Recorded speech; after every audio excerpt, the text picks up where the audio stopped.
हाय दोस्तों। तो हमने इस वीडियो से पहले जो वीडियो डाला था उसमें पाइपलाइन परिवहन के बारे में पढ़ा दिया था, ठीक है। अब हम जानते हैं जल परिवहन के बारे में।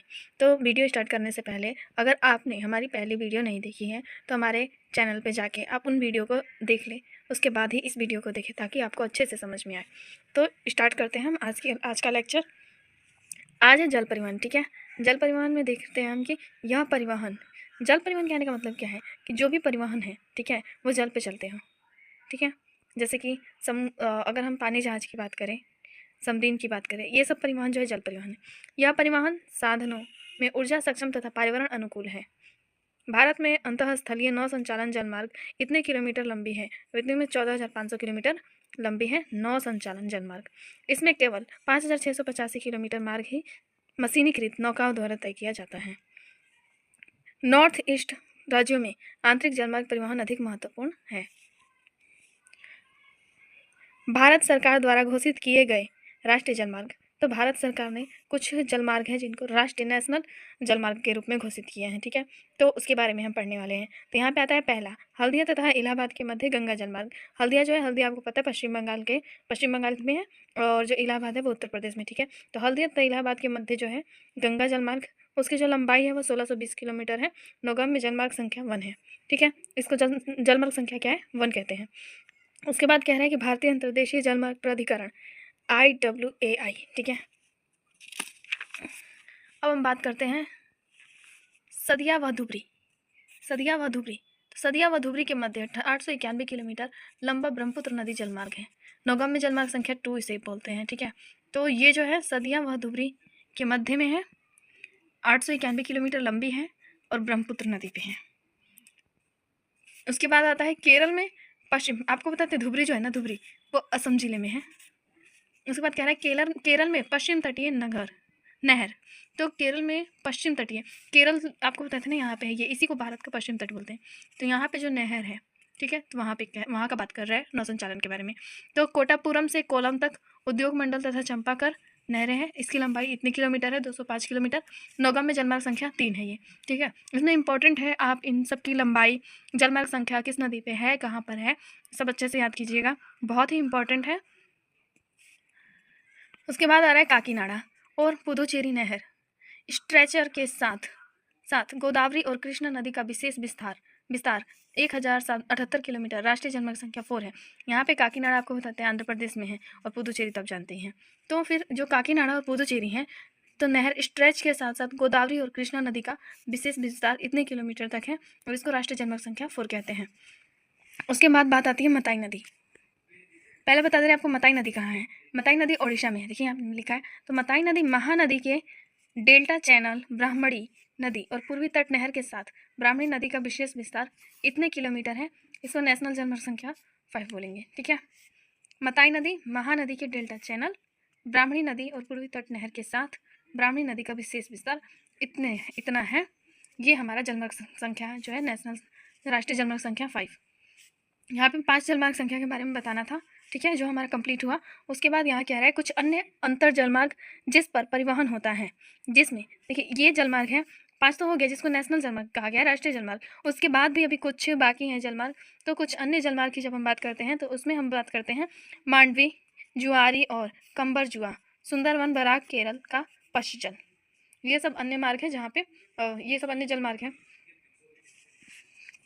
उसके बाद कह रहा है देश का 95% व्यापार मुद्रा के रूप में 68% समुद्र द्वारा ही होता है। ऐसे देखें तो देश का 95% व्यापार समुद्र द्वारा होता है। अगर मुद्रा के रूप में हम इस चीज़ को देखें ना तो 68% जो है समुद्र द्वारा ही होता है। उसके बाद कह रहा है प्रमुख समुद्री पतन। जब हम प्रमुख समुद्री पतन अर्थात समुद्र के किनारे जो पतन, ठीक है, बात करते हैं हम समुद्री पतन की, तो यहाँ पे देखिए ये 7,516.6 किलोमीटर लंबी समुद्री तटरेखा के साथ 12 प्रमुख तथा 200 मध्यम व छोटे पतन है, ठीक है। जब भी हम समुद्री पतन की बात करें तो याद रखिएगा प्रमुख पतन में 12 पतन है, और मध्य छोटे पतन की बात करें तो 200 पतन है, ठीक है। उसमें सबसे पहले आता है कांडला पतन। और कांडला पतन जो है सबसे पहला पतन है, स्वतंत्रता प्राप्ति के बाद बनाया गया था। ये यहाँ से एक ऑब्जेक्टिव क्वेश्चन होता है कि कौन सा पतन ऐसा है जो स्वतंत्रता प्राप्ति के बाद बनाया गया था। तो सबसे पहला पतन स्वतंत्रता प्राप्ति के बाद बनाया जाने वाला वो कांडला पतन है। इस पतन को एक और नाम से जाना जाता है दीनदयाल पतन, ठीक है। दीनदयाल पतन के नाम से जाना जाता है और इसे एक और पतन कहा जाता है, ज्वारीय पतन। तो अगर कोई पूछे कि भारत में ज्वारीय पतन का नाम बताइए, तो आप बता सकते हैं कांडला पतन। अगर पूछे दीनदयाल पतन किस पतन का नाम है, तो आप बता सकते हैं कांडला पतन, ठीक है। तो इससे इतने सारे क्वेश्चन बन रहे हैं। उसके बाद से आते हैं हम यहाँ पे, तो यहाँ पे कह रहा है यह कहाँ से जम्मू कश्मीर, हिमाचल प्रदेश, पंजाब, हरियाणा, राजस्थान व गुजरात के औद्योगिक तथा खानों के आयात निर्यात को संचालित करता है। अगर आपको इन राज्यों में जम्मू कश्मीर हो, हिमाचल प्रदेश हो, पंजाब, हरियाणा, राजस्थान जो भी हो, अगर इन राज्यों में आपको क्या करना है, कोई सामान आयात करना है या फिर इन राज्यों से कोई सामान निर्यात करना है, तो आप उसके लिए किस पतन का यूज करेंगे, कांडला पतन का, ठीक है। कांडला पतन देखिए यहाँ पे है। अगर हम भारत का मानचित्र बनाए ना, तो यहाँ से हम यहाँ जाएंगे, तो यहाँ से जो ये गुजरात की तरफ ऐसे जाता है, यहीं पे कांडला पतन है, ठीक है। तो इस पतन का यूज करेंगे हम जब हमें इन राज्यों में क्या करना होगा, निर्यात या आयात करना होगा। उसके बाद आता है मुंबई बृहद पतन। तो मुंबई बृहद पतन, जिसके प्राकृतिक खुले, विस्तृत व सुचारू पोताश्रय हैं, इसके सामने जवाहरलाल नेहरू पतन है। मुंबई पतन जो है उसके सामने ही एक पतन है, जवाहरलाल नेहरू पतन, ठीक है। इसका कार्य लो अयस्क के निर्यात के संदर्भ में मारमागो पतन देश का महत्वपूर्ण पतन है। अगर पूछा जाए कौन सा ऐसा पतन है जिससे लोह अयस्क निर्यात किया जाता है, तो उसका सीधा सा नाम है मारमागाओ, ठीक है। पतन देश का महत्वपूर्ण पतन है। देश का कुल 50% लोह अयस्क निर्यात मारमागाओ पतन से ही किया जाता है। कर्नाटक में स्थित न्यू मंगलोर पतन प्रमुख खानों से निकले हुए लोह अयस्क का निर्यात करता है। जो न्यू मैंगलोर है ना, वो कर्नाटक में स्थित है। तो ये पतन जो है ये भी लोह अयस्क का ही निर्यात करता है। उसके बाद आता है सुदूर दक्षिण पश्चिम में कोची पतन। तो जो कोची पतन है इसके बारे में बात कर लेते हैं। और ये है कहाँ, तो दक्षिण पश्चिम में स्थित है। यह लैगून के मुहाने पर स्थित एक प्राकृतिक पोताश्रय। देखिए इस पतन का निर्माण मानव ने नहीं किया, ये कृत्रिम नहीं है, जब ये प्राकृतिक है। एक क्वेश्चन यहाँ होता है कि कौन सा ऐसा पतन है जो प्राकृतिक पोताश्रय है, ठीक है। तो प्राकृतिक पोताश्रय के लिए आप बता सकते हैं कोची पतन। उसके बाद यहाँ आता है पूर्वी तट के साथ तमिलनाडु में दक्षिण पूर्वी छोर पर तूतीकोरिन पतन है। अब तूतीकोरिन पतन का है, तो पूर्वी तट की जब हम बात करें तो यहाँ पे हमारा ये पूर्वी तट होता है, जैसे कि भारत है ना, तो इसका ये साइड जो है हमारा पूर्वी तट होगा। और इस पूर्वी तट के साथ साथ तमिलनाडु जो है यहाँ पे पता होगा आपको, तो तमिलनाडु में दक्षिण साइड में है, दक्षिण होना चाहिए और पूर्व, इस साइड दक्षिण पूर्वी छोर पर तूतीकोरिन पतन है। प्राकृतिक पोताश्रय यह पतन हमारे पड़ोसी देश, देखिए ये क्या करता है, अगर हमें हमारे पड़ोसी देश से निर्यात आयात करना होगा तो उसमें मदद करता है। जैसे कि यहाँ पे मान लीजिए श्रीलंका है, मालदीव आदि भारत के तटीय क्षेत्र की विभिन्न वस्तुओं के व्यापार को संचालित करता है। तो तूतीकोरिन पतन जो है वो क्या करता है, हमारे पड़ोसी देश जो है श्रीलंका हो, मालदीव हो और भी पड़ोसी देश है, तो उन सबको क्या करता है, भारत के तटीय क्षेत्र की विभिन्न वस्तुएं व्यापार को संचालित करती हैं। उसके बाद आता है चेन्नई पतन। चेन्नई पतन आपको पता होगा कहाँ है, तो चेन्नई पतन जो है प्राचीन कृत्रिम है, इसका निर्माण किया गया है, मानव निर्मित है और बहुत ही पुराना है। व्यापार की मात्रा तथा लेह सामान की संदर्भ में मुंबई के बाद दूसरा स्थान इसी का है। मुंबई एक ऐसा पतन है जो बहुत ही ज़्यादा सामान का आयात निर्यात करता है। उसके बाद दूसरा स्थान इसी पतन का है, क्योंकि ये प्राचीन है, तो प्राचीन रूप से यहाँ पे व्यापार किया जाता था। विशाखापट्टनम स्थल से घिरा गहरा व सुरक्षित पतन है, लौह अयस्क निर्यात के रूप में विकसित किया गया था।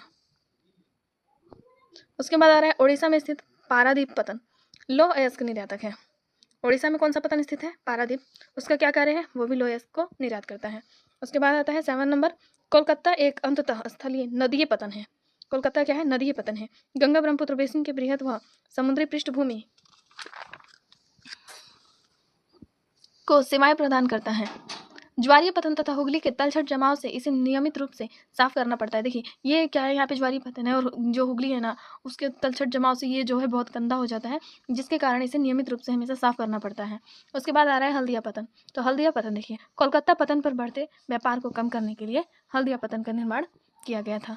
तो बस आज के लिए इतना ही, और मिलते हैं नेक्स्ट वीडियो में। तब तक के लिए thanks watching for my video and like share and subscribe करना ना भूलें। प्लीज़ कमेंट करके बताएं कि हमारी वीडियो कैसी है, ताकि हम और भी अच्छी वीडियो बना पाएँ, ताकि आपको हेल्पफुल हो।